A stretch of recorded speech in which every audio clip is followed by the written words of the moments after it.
Hey there, Tama here for today's tech tip.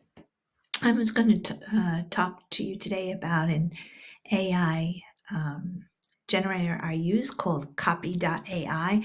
I don't have any affiliation. It's not for anything at all. It's just I like this because it's simple to use and that I use the free version. And if you're not using it for a lot of writing, it's actually quite useful.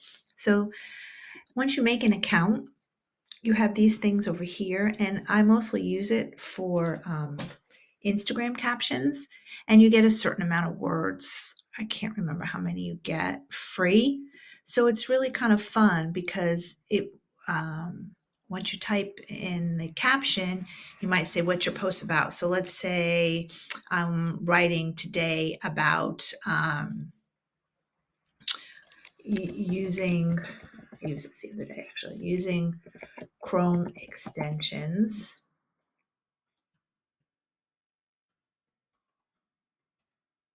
Using Chrome and how they are helpful. It likes if it's longer, and you can choose the tone here.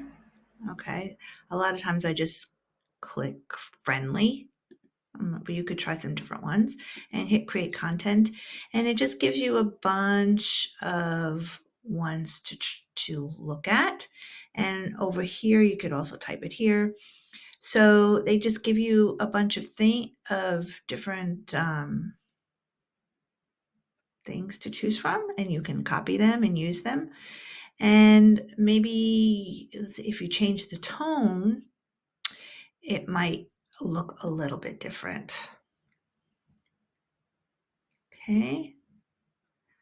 So it's a little bit different. So depending on who you're writing for, you might want to change the tone. Okay. And then another neat feature once you sign up for this, and you notice here I have a personal workspace free plan. Okay, so when I go over my words, I can't do this anymore until the next month. What it does is it sends you a daily prompt. So, if you want to use it, you can. So here would be a prompt, and you can use this prompt in the Copy AI maybe to start something that you're going to write. So that's just another kind of fun thing it does. Give it a try. It's free for the basic things, and maybe it will give you some inspiration the next time you're writing an Instagram caption or a blog. Bye.